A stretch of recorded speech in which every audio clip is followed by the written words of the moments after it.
So hello students, most welcome to the Thorax YouTube channel. पिछले lecture के अंदर हमने फंजाई किंगडम को स्टार्ट कर दिया था। बेसिकली आज उसी फंजाई किंगडम का रिप्रोडक्शन टॉपिक जो है मैं आपके सामने डिस्कस करूंगा। इस रिप्रोडक्शन को काफी डिटेल में और काफी क्लियरिटी के साथ एक्सप्लेन करूंगा, जिससे कि कोई भी डाउट आपके दिमाग में ना रहे। तो चलिए पेन और कॉपी निकाल लीजिए, हम भी आपके लिए मार्कर उठा लेते हैं। आपके सामने हेडिंग लगाते हैं रिप्रोडक्शन इन फंजाई। तो आप जमा जमा के लिख सकते हैं रिप्रोडक्शन इन फंजाई। सबसे पहले तो रिप्रोडक्शन का मीनिंग तो आपको पता ही होगा। बेसिकली रिप्रोडक्शन का मीनिंग होता है जब कोई ऑर्गेनिज्म अपने ही जैसा ऑर्गेनिज्म प्रोड्यूस करता है, तो जिस प्रोसेस को फॉलो करता है प्रोड्यूस करने के लिए, उसी को क्या बोलते हैं? रिप्रोडक्शन बोलते हैं। एक फंजाई अपने जैसा फंजाई किस प्रोसेस से बनाएगा, उसी को बोलेंगे reproduction in fungi. Basically fungi जो है वो 3 तरीकों से रिप्रोडक्शन कर सकता है। तीनों को डिटेल में डिस्कस करेंगे आपके साथ। तो सबसे पहला तरीका आप ए नंबर लगा के लिख सकते हैं, वेजिटेटिव रिप्रोडक्शन। क्या लिख सकते हैं? Vegetative reproduction. वेजिटेटिव रिप्रोडक्शन का मतलब बेसिकली ये ऐसा रिप्रोडक्शन है जिसमें ऑर्गेनिज्म का कोई पार्ट इन्वॉल्व होता है नए ऑर्गेनिज्म को बनाने के लिए, उसे डेवलप करने के लिए। बेसिकली देखना अभी समझ में आएगा। वेजिटेटिव का मतलब जैसे कोई पेड़ है, उसका एक ब्रांच आपने, उसकी एक शाखा आपने तोड़ी और उसे जमीन में लगा दिया, उस शाखा से नया पेड़ बन गया, तो इसे क्या बोलेंगे? वेजिटेटिव रिप्रोडक्शन बोलेंगे। क्योंकि यहाँ पे कोई प्लांट का पार्ट यूज हुआ है नए प्लांट को बनाने के लिए। अगर किसी ऑर्गेनिज्म का कोई पार्ट यूज होता है नए ऑर्गेनिज्म को बनाने के लिए, तभी उसे क्या बोलते हैं? वेजिटेटिव रिप्रोडक्शन बोलते हैं। बेसिकली हम बात कर रहे हैं फंजाई के अंदर वेजिटेटिव रिप्रोडक्शन कैसे होता है, किन किन तरीकों से होता है। तो वेजिटेटिव रिप्रोडक्शन के भी फर्दर तरीके होते हैं। 3 तरीके मैं आपके सामने लिख रहा हूं। पहला तो है फ्रेगमेंटेशन। फ्रेगमेंटेशन ये एक तरीका है वेजिटेटिव रिप्रोडक्शन का। दूसरा है बेसिकली फिजन, और तीसरा है बेसिकली बडिंग। तो इन 3 तरीकों से हो सकता है वेजिटेटिव रिप्रोडक्शन किसी भी फंजाई के अंदर। किस फंजाई में किस टाइप का रिप्रोडक्शन होता है उसकी भी बात करते हैं अभी। जो फ्रेगमेंटेशन होता है इसका मतलब समझो पहले तो। जैसे ये कोई हाइफी है, आपको पता है फंजाई की जो बॉडी है वो हाइफी से मिलकर बनी होती है, और हाइफी एक फिलामेंट को बोलते हैं। उस फिलामेंट का जो नेटवर्क होता है उसे माइसीलियम बोलते हैं। इतनी बातें कर ली थी पिछले लेक्चर में। ये जो फिलामेंट है, ये जो हाइफी है, अगर ये बहुत सारे फ्रेगमेंट के अंदर, बहुत सारे टुकड़ों के अंदर टूट जाता है और हर एक टुकड़ा क्या बना लेता है? नया हाइफी बना लेता है। यानी कि यहाँ पे हाइफी ही हाइफी बन गए हैं, अलग अलग फंजाई ही फंजाई बन गए हैं। बेसिकली इस प्रोसेस को क्या बोलते हैं? फ्रेगमेंटेशन बोलते हैं भाई। फ्रेगमेंट का मतलब ही होता है ना टुकड़ा, फ्रेगमेंटेशन टुकड़े होना, है ना। यहाँ पर एक हाइफी के बहुत सारे टुकड़े होंगे और हर एक टुकड़ा क्या बनाएगा? नया हाइफी बनाएगा, और वो हाइफी क्या कंस्ट्रक्ट करेगा? बेसिकली नए फंजाई को कंस्ट्रक्ट करेगा। आई होप इट इज क्लियर कि फ्रेगमेंटेशन होता क्या है। यहाँ पर बहुत सारे टुकड़े होते हैं किसी हाइफी के, और हर एक टुकड़ा क्या बनाता है? नया फंजाई बनाता है बेसिकली। अब आप बात करोगे कि यार ये फ्रेगमेंटेशन कौन कौन से फंजाई के अंदर होता है, तो यहां पे लिख देते हैं भाई, प्रेजेंट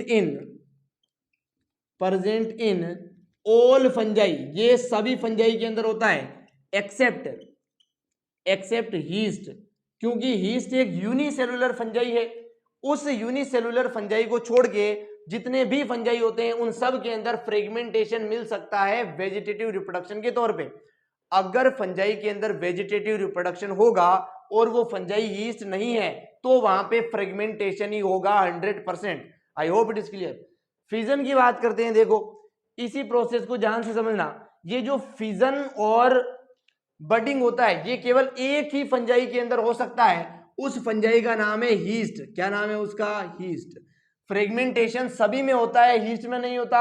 हीस्ट में क्या होता है? हीस्ट में या तो फिजन होता है या फिर बडिंग होती है। हीस्ट जो है वो कुछ इस टाइप का दिखने वाला एक यूनिसेलुलर फंजाई होता है। इस फंजाई के अगर 2 टुकड़े हो जाते हैं, कितने टुकड़े हो जाते हैं? 2 टुकड़े हो जाते हैं। इस हीस्ट फंजाई ने क्या किया है? सेल डिवीजन किया है। क्या किया है बच्चों? सेल डिवीजन किया है। और इस सेल डिवीजन से क्या कर लिए? 2 हीस्ट बना लिए कुछ ऐसे। तो इस प्रोसेस को क्या बोलेंगे? रिप्रोडक्शन ही बोलेंगे ना। एक ऑर्गेनिज्म से दो बन गए। क्या ये रिप्रोडक्शन है? बिल्कुल है, क्योंकि नए ऑर्गेनिज्म का फॉर्मेशन हुआ है। इसी सेल डिवीजन का नाम यहाँ पे क्या रखेंगे हम? फिजन रखेंगे। फिजन एक तरीका है रिप्रोड्यूस करने का। देखो ये रिप्रोडक्शन हो गया, किसके अंदर हुआ है? ईस्ट के अंदर हुआ है बेसिकली।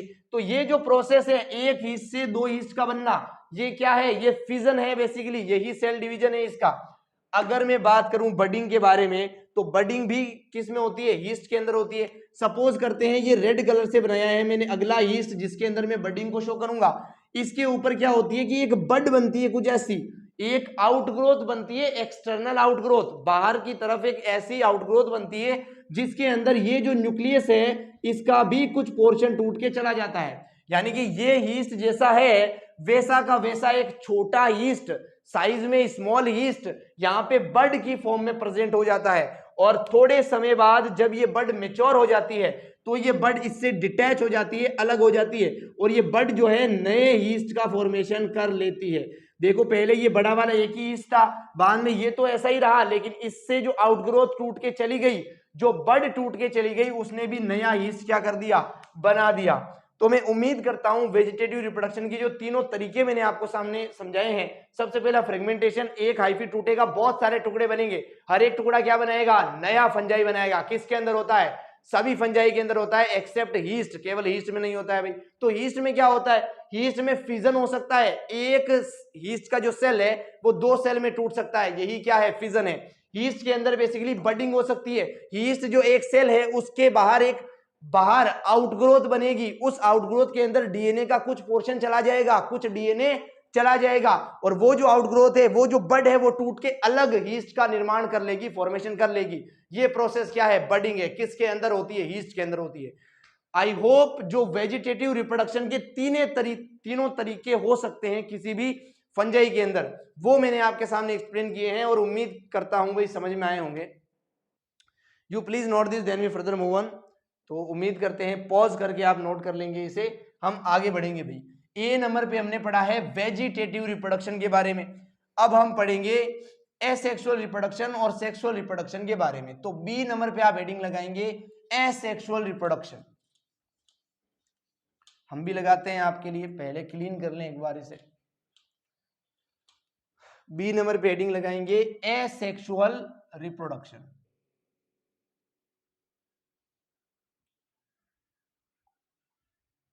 देखो बच्चों, सेक्सुअल और एसेक्सुअल रिप्रोडक्शन का मीनिंग समझो पहले तो। अगर किसी रिप्रोडक्शन के अंदर गैमीट्स बनते हैं और दो गैमीट अलग अलग ऑर्गेनिज्म में बनते हैं और वो मिलते भी हैं, तब तो उसे बोलते हैं सेक्सुअल रिप्रोडक्शन। अगर किसी रिप्रोडक्शन के अंदर एक ही ऑर्गेनिज्म होता है, वो कुछ ना कुछ करके, कुछ ना कुछ मैकेनिज्म करके अपने बच्चे को जन्म देता है, अपने बच्चे को रिप्रोड्यूस करता है, तो उसे बोलते हैं एसेक्सुअल रिप्रोडक्शन। इसके अंदर एक ही पिता, एक ही माता पिता इन्वॉल्व होता है, और जो सेक्सुअल होता है उसके अंदर दो माता पिता जो है वो इन्वॉल्व होते हैं। माता पिता यहाँ पे वर्ड इंट्रोड्यूस नहीं कर सकते, पेरेंट्स बोलना पड़ेगा। एसेक्सुअल रिप्रोडक्शन के अंदर एक ही पेरेंट होता है, सेक्सुअल रिप्रोडक्शन के अंदर दो पेरेंट होते हैं किसी भी ऑर्गेनिजम्स के लिए, है ना। और देखो बात करते हैं, अगर एसेक्सुअल रिप्रोडक्शन है, ये होता कैसे है भाई? By asexual spores. कैसे होता है? By asexual spores. यहाँ पे स्पोर्स बनते हैं भाई, वो कैसे स्पोर्स हैं? एसेक्सुअल स्पोर है।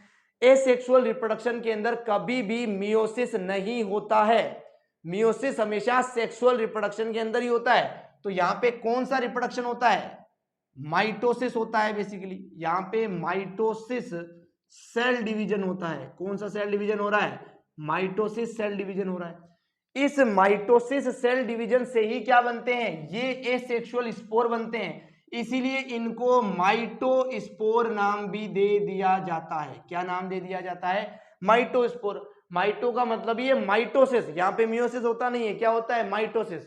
बहुत ध्यान से समझो, एसेक्सुअल रिप्रोडक्शन की हम बात कर रहे हैं। फंजाई जो होता है वो एक अडल्ट फंजाई के बारे में लिखते हैं। देखो, एक अडल्ट फंजाई जो होता है वो हैप्लॉइड कंडीशन में होता है एन।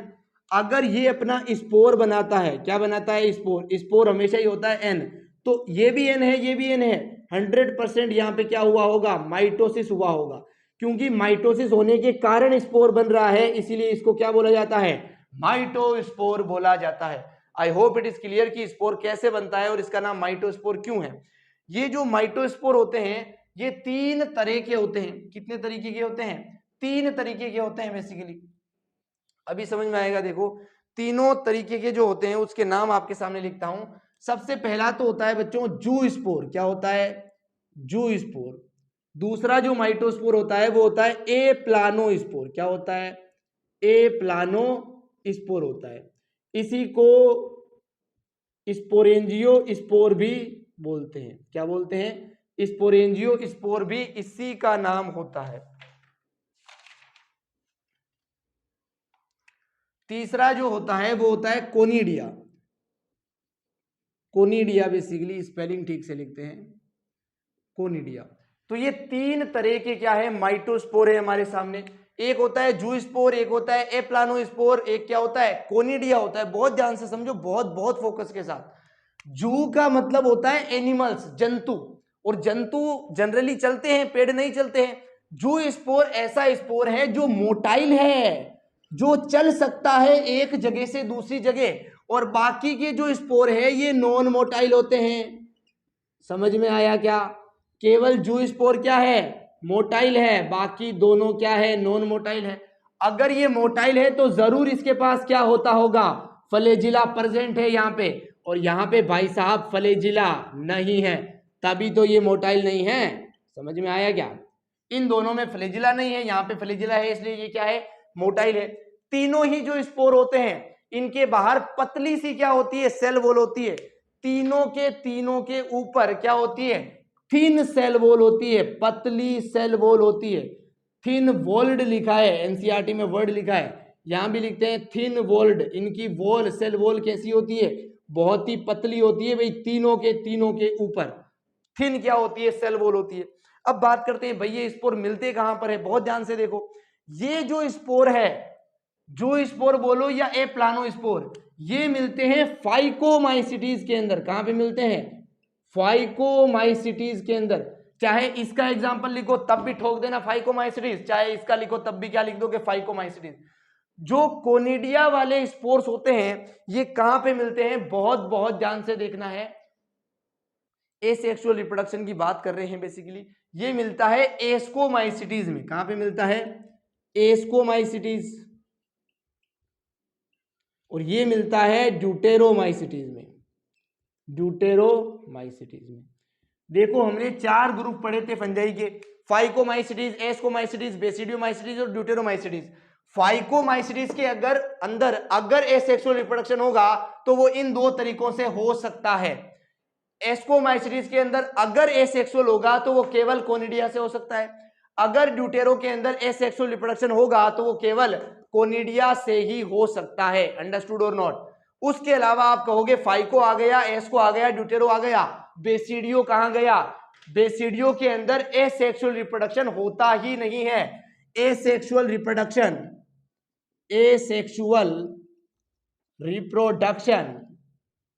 is not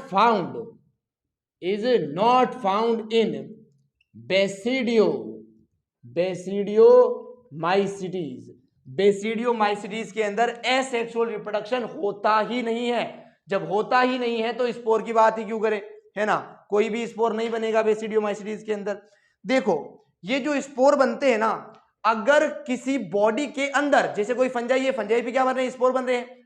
अगर वो स्पोर बॉडी के अंदर बन रहे हैं, जैसे ये है फंजाई की बॉडी, फंजाई का हाइफी, कोई भी सेल है मान लो, इस सेल के अंदर अगर स्पोर बन रहे हैं तब इन स्पोर को बोला जाता है एंडोजीनस। क्या बोला जाता है? एंडोजीनस। एंडो का मतलब ही होता है अंदर।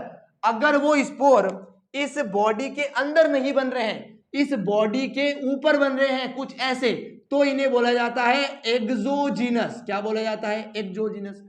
यानी कि अगर स्पोर बनता है बॉडी के अंदर तो बोलेंगे एंडोजीनस, अगर स्पोर बनता है बॉडी के बाहर, बॉडी के ऊपर, तो बोलेंगे एक्सोजीनस। अंडरस्टूड और नॉट?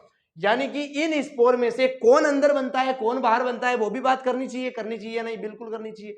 जो कोनिडिया होता है ये बनता है बाहर। किधर बनता है? बाहर। यानी कि ये कैसे होते हैं कोनिडिया वाले? ये होते हैं एक्सोजीनस। कैसे होते हैं? एक्सोजीनस। बाकी ये जो दोनों होते हैं ना, दोनों के दोनों, ये होते हैं एंडोजीनस। ये अंदर बनते हैं भाई बॉडी के, ये एंडोजीनस है, और ये कैसा है? एक्सोजीनस है। तो ये है भाई एसेक्सुअल रिप्रोडक्शन के बारे में एक एक वर्ड, एक एक डिटेल मैंने आपको अच्छे से समझाई है। So you please note this, then we further move on. उम्मीद करते हैं भाई आपने अच्छे से नोट कर लिया है पॉज करके, है ना। अब हम समझते हैं सेक्सुअल रिप्रोडक्शन कैसे होता है भाई। एसेक्सुअल रिप्रोडक्शन के अंदर कभी भी मियोसिस नाम की चिड़िया, मियोसिस नाम का सेल डिवीजन होता ही नहीं है। यहां पे हमेशा क्या होता है, माइटोसिस होता है। इसीलिए सभी स्पोर को माइटोस्पोर बोला है। और 3 तरह के मैंने आपको स्पोर पढ़ाए भी हैं भाई। अब हम सी पॉइंट पे बात करते हैं जो कि है sexual reproduction. Sexual reproduction heading लगा सकते हैं आप मेरे साथ। सेक्सुअल रिप्रोडक्शन भाई ये कैसे होता है, ये भी होता है स्पोर के द्वारा। तो लिखे देंगे बाइसेक्सुअल स्पोर्स, बाइसेक्सुअल स्पोर्स। ये भी कैसे होगा, स्पोर्स के द्वारा ही होगा बेसिकली। यहां भी स्पोर ही बनेंगे। वो स्पोर कितने तरीके के होते हैं बहुत ध्यान से समझना भाई। स्पोर कहां पे बनते हैं वो भी लिख सकते हो। Spore formed by fruiting body, by fruiting body. जिस सेल के द्वारा स्पोर बनते हैं वो सेल किसका होता है, फ्रूटिंग बॉडी का होता है। यानी कि स्पोर कौन बनाता है, फ्रूटिंग बॉडी बनाती है फंजाई के अंदर।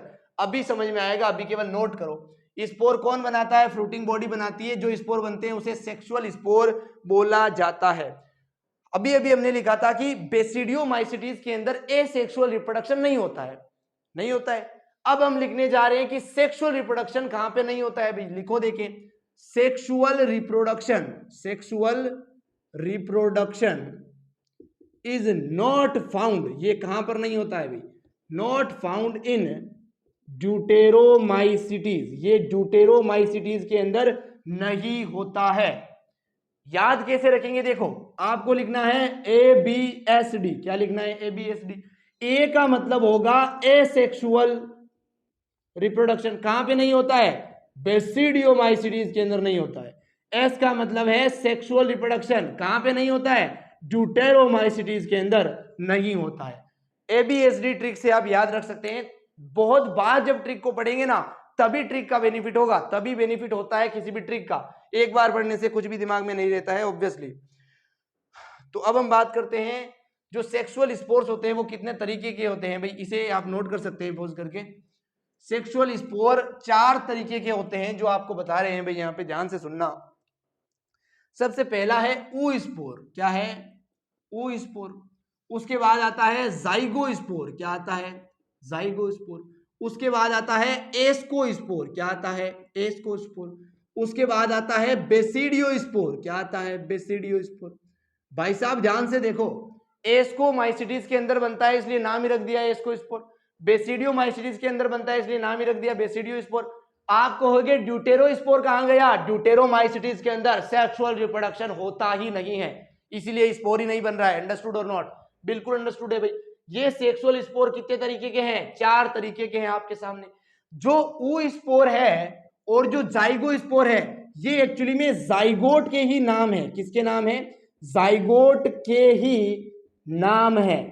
ये किसके नाम है, जाइगोट के ही नाम है। और जाइगोट हमेशा कैसा होता है, डिप्लॉयड होता है, 2n होता है। इसीलिए ये दोनों स्पोर कैसे होंगे, डिप्लॉयड होंगे और 2n होंगे। आप कहोगे कैसे होगा, मामला समझ नहीं आया, मामला समझ में आ जाएगा भाई। जाइगोट कैसे बनता है, सपोज करो ये कोई n टाइप का हाइफी था, ये कोई n टाइप का हाइफी था, दोनों क्या है, एडल्ट फंजाई है। इसके अंदर गैमिट बना वो भी कैसा है, n है। इसके अंदर भी गैमिट बना वो कैसा है, n है। दोनों गैमिट मिले जिससे क्या बना, जाइगोट बना। ये जाइगोट कैसा बन गया, 2n बन गया। इसी 2n वाले जाइगोट का नाम क्या रख दिया, ओ स्पोर रख दिया, या फिर क्या रख दिया, जाइगो स्पोर रख दिया है। अंडरस्टूड और नॉट। ये दोनों ही कहां पे मिलते हैं, ये मिलते हैं फाइकोमाइसिटीज के अंदर। कहां मिलेंगे, फाइकोमाइसिटीज के अंदर ये मिलेंगे। I hope it is clear. Ascospore और बेसिडियो स्पोर की बात करते हैं, बेसिकली जमा की बातें कर रहे हैं हमें ना। एस्कोमाइसिटीज जो होते हैं ये कितने बनते हैं भाई, ये 4 से लेकर 8 स्पोर बन सकते हैं। ये हमेशा 4 ही स्पोर बनते हैं, हमेशा 4 ही बनेंगे। और जो बेसिडियोस्पोर होते हैं ये एक्सोजीनस होते हैं, यानी कि फ्रूटिंग बॉडी के बाहर बनेंगे, और एस्कोस्पोर होते हैं एंडोजीनस, यानी कि ये फ्रूटिंग बॉडी के अंदर बनेंगे।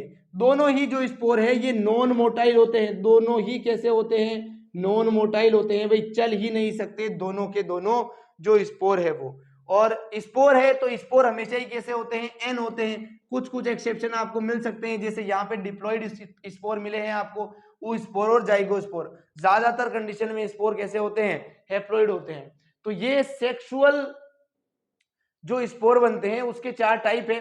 कहां कहां पे मिलते हैं लिखने की जरूरत ही नहीं है।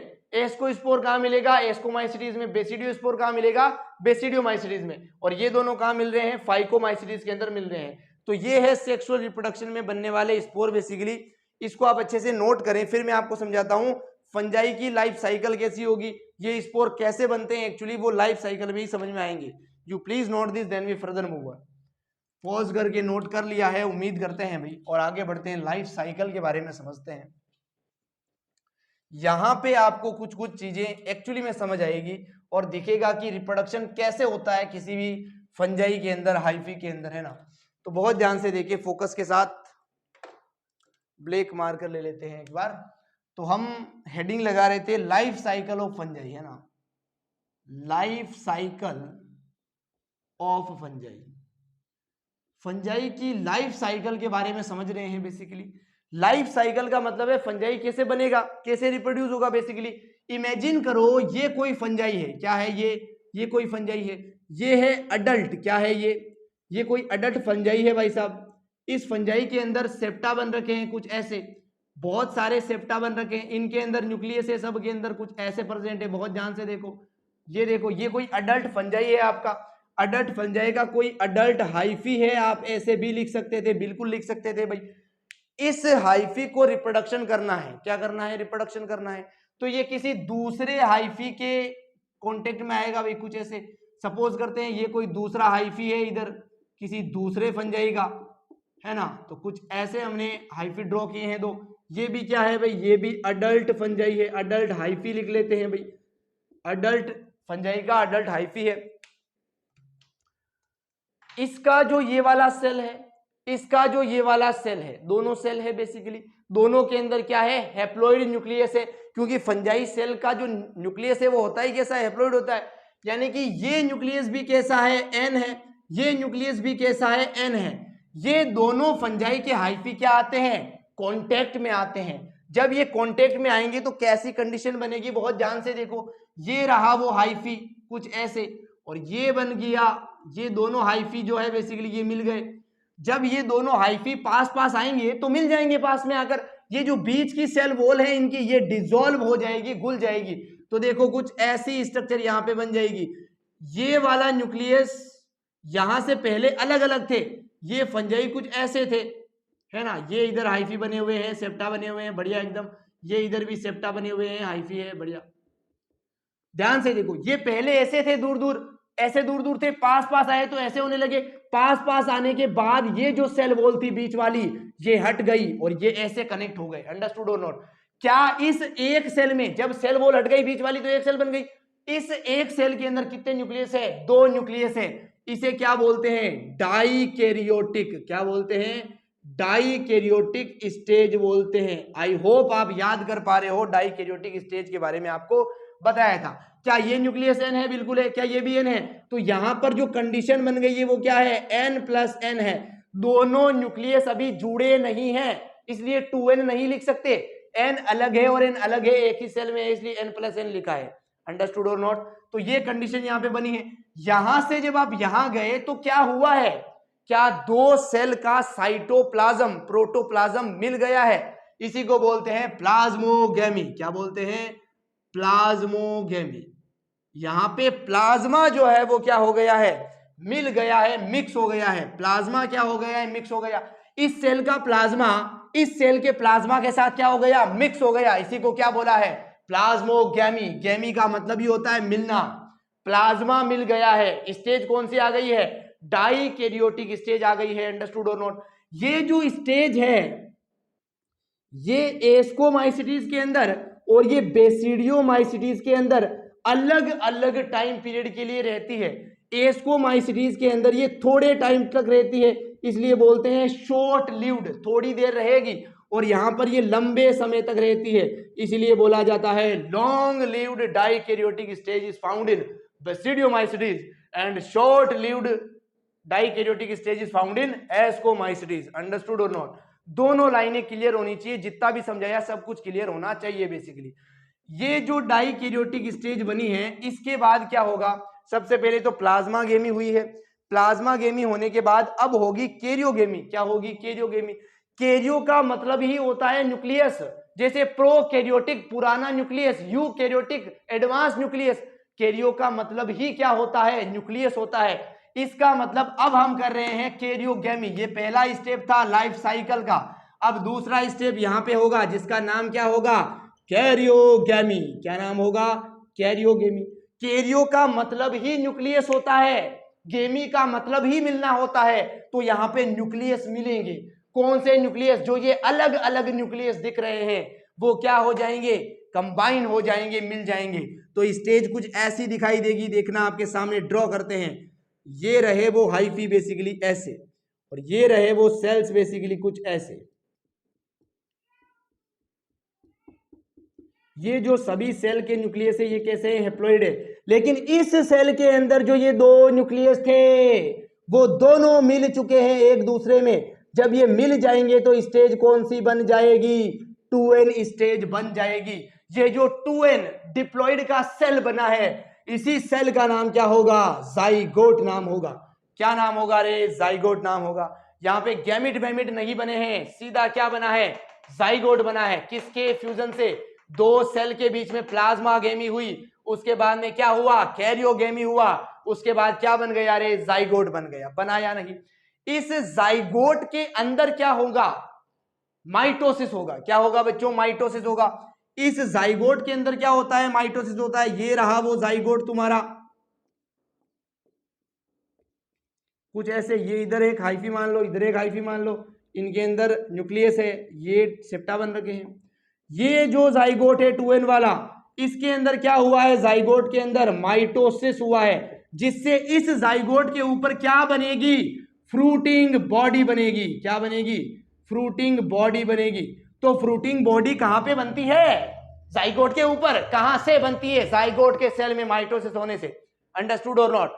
तो कुछ ऐसा हाइफी था।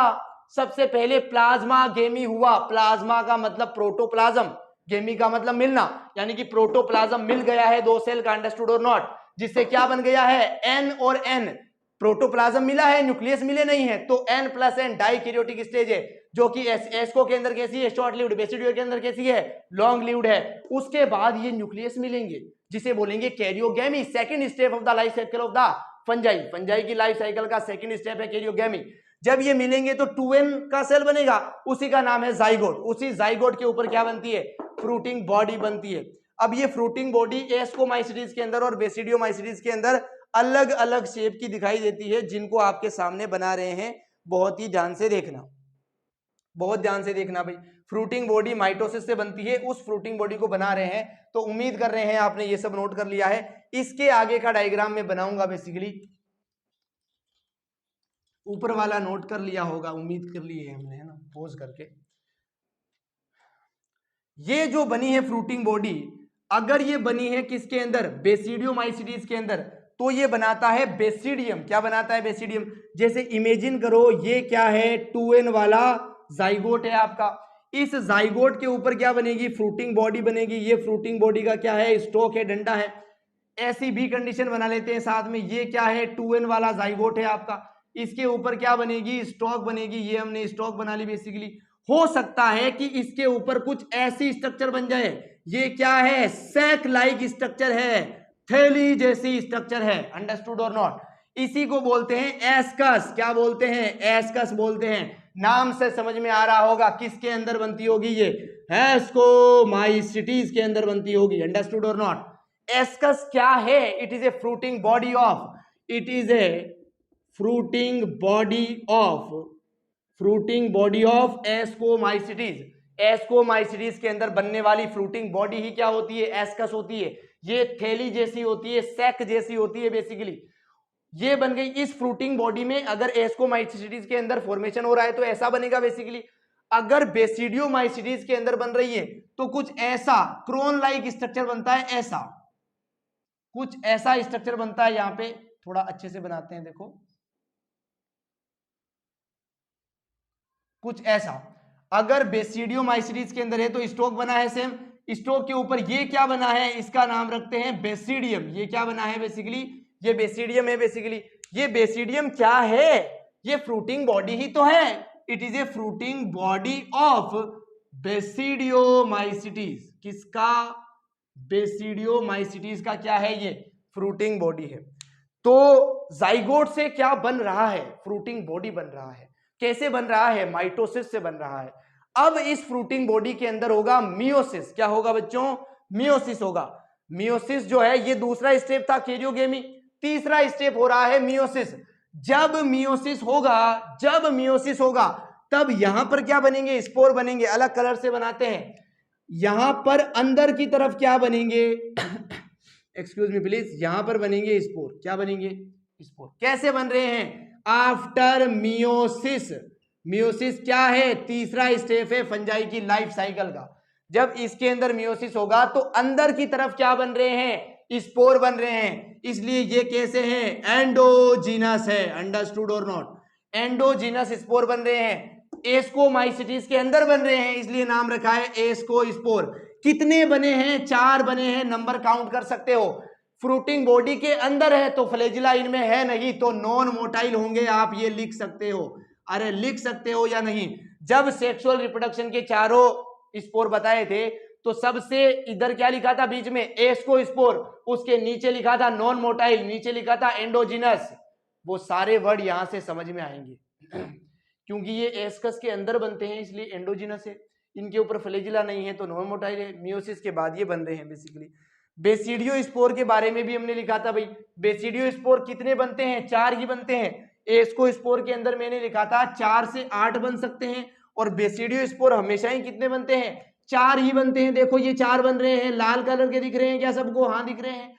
ये क्या है, बेसिडियो स्पोर। क्या है ये, बेसिडियो स्पोर है।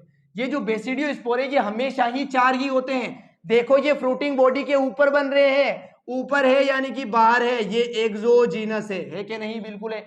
ये भी कैसे होते हैं, नॉन मोटाइल होते हैं क्योंकि इनके ऊपर भी फ्लैजिला नहीं है। तो दिख रहा होगा ये फ्रूटिंग बॉडी के अंदर है इसलिए एंडोजिनस, ये फ्रूटिंग बॉडी के बाहर है इसलिए कैसा बन रहा है, एक्सोजिनस बन रहा है।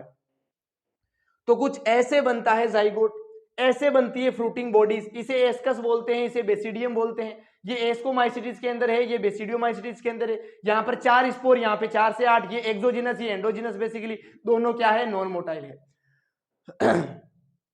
तो ये 3 स्टेप हो चुके हैं किसके, लाइफ साइकिल ऑफ फंजाई के। पहला क्या था, प्लाज्मोगेमी। दूसरा क्या था, कैरियोगेमी। तीसरा क्या है, मियोसिस। मियोसिस यहां पर होगा तभी स्पोर बनेंगे और मियोसिस ही यहां पर होगा। बेसिडियो स्पोर कब बने हैं, जब यहाँ पे मियोसिस हुआ है, जो क्या है, तीसरा स्टेप है लाइफ साइकिल ऑफ फंजाई का। तो यहाँ पे मैंने आपको समझा दी है लाइफ साइकिल भी किसी भी फंजाई की। अब आप कहोगे लाइफ साइकिल कैसे हुई, लाइफ साइकिल तो उसे बोलते हैं भाई जब वापस ऑर्गेनिज्म बन जाए। अभी तक तो आप स्पोर ही बना रहे हो। ये जो स्पोर बना है बेसिडियोमाइसिटीज, ये जो स्पोर बना है एस्कोमाइसिटीज के अंदर, इन दोनों स्पोर के अंदर क्या होगा, जर्मिनेशन होगा। क्या होगा बच्चों, जर्मिनेशन होगा। जब जर्मिनेशन होगा तो वापस क्या बन जाएगा, अडल्ट फंजाई बन जाएगा। अगर आपको याद हो तो हमने लाइफ साइकिल की कहानी अडल्ट फंजाई से ही स्टार्ट की थी अभी अभी इधर बना के, और स्पोर के जर्मिनेशन से वापस क्या बना दिया है, अडल्ट फंजाई बना दिया है। इसका मतलब जहां से स्टार्ट हुए थे वहीं पे आ चुके हैं। इसीलिए ये क्या है, साइकिल है, एक चक्र है। लाइफ है किसकी, फंजाई की। फंजाई की लाइफ में जो चक्र बनता है वही हमने यहाँ पे समझा है बेसिकली। तो उम्मीद करते हैं एक एक वर्ड आपको समझ में आया है। इस टॉपिक के अंदर कोई भी डाउट हो तो आप कमेंट कर सकते हैं। हम मिलेंगे नेक्स्ट लेक्चर में। थैंक यू सो मच यहाँ तक बने रहने के लिए। Chill then.